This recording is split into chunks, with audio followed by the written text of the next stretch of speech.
નમસ્કાર, આપ જોઈ રહ્યા છો નેશન પ્લસ ન્યૂઝ. હું છું આપની સાથે હેતલ.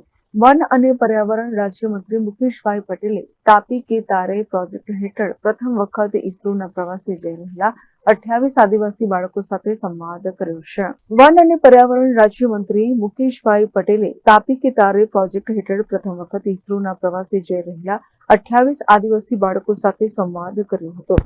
સુરત એરપોર્ટના સભાગૃહમાં વન મંત્રીએ બાળકોની પ્રથમ હવાઈ મુસાફરીથી લઈ ભવિષ્યના કારકિર્દી લક્ષ્યાંકો સહિત વિવિધ બાબતો પર વાર્તાલાપ કરી પ્રોત્સાહિત કર્યા હતા.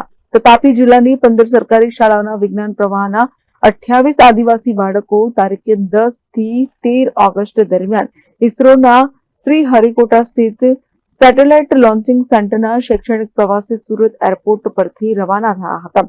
વિદ્યાર્થીઓને યાદગાર અને મંગલમય પ્રવાસ માટે શુભેચ્છા આપતા મંત્રી રાજ્યમાં સૌપ્રથમવાર વિશેષ રૂપે આદિજાતિ બાળકો માટે કરાયેલી આ નવીન પહેલ માટે તાપી જિલ્લા વહીવટીતંત્રને અભિનંદન પાઠવ્યા હતા.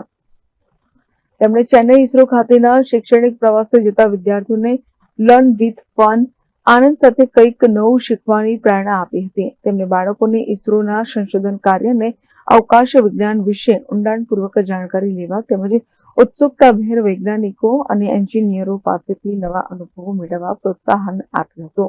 મંત્રીએ કહ્યું કે આ પ્રવાસ બાળકોને વૈજ્ઞાનિક અભિગમ કેળવવા અને વિચારશક્તિ વિકસાવવાના મદદરૂપ થશે. ઇસરોની મુલાકાત વિજ્ઞાન ક્ષેત્રમાં કંઈક નવું કરવા, ઉજ્જવળ કારકિર્દી ઘડવામાં ઉપયોગી સાબિત થશે. ઇસરો મુલાકાતથી મળેલી તકનો વિશેષ લાભ લઈ મહત્તમ જ્ઞાન મેળવવા બાળકોને જણાવ્યું હતું. તો વધુમાં તેમણે શેખ છેવાડાના આદિજાતિ ગામોમાંથી આવતા વિદ્યાર્થીઓને દેશના પૂર્વ રાષ્ટ્રપતિ missile man doctor APJ Abdul કલામથી પ્રેરિત થઈ શ્રેષ્ઠ ઉચ્ચ શિક્ષણ પ્રાપ્ત કરવા અને ગામ રાજ્ય સહિત દેશનું નામ વિશ્વ ફલક પર ઉજ્જવળ કરવા પ્રોત્સાહિત કર્યા હતા. તાપીથી પ્રવાસ કરી ઇસરોની સાથે ચેન્નઈ સ્થિત પ્લેનેટેરિયમ અને ઝિયોલોજીકલ પાર્કની મુલાકાતે જનાર આ વિદ્યાર્થીઓને યાદગાર સંભાળના તરીકે એક સ્મરણ પુસ્તિકા બનાવવા અનુરોધ કર્યો હતો. મંત્રીએ બાળકો સાથે બેસ્ટ 28માં સ્થાન મેળવવા બદલ તેમના અને પરિવારજનોના અનુભવ અંગે ચર્ચા કરી બેસ્ટ 28માં મોટી સંખ્યામાં દીકરીઓની પસંદગી મેળવવા માટે અભિનંદન આપી વધુ આગળ વધવા પ્રેરણા આપી હતી. વિશેષમાં વન મંત્રીએ વિદ્યાર્થીનીઓને વડાપ્રધાનને ઇસરોના યાદગાર પ્રવાસના અંગત અનુભવો વર્ણવતો પત્ર લખવાનું સૂચન કર્યું હતું.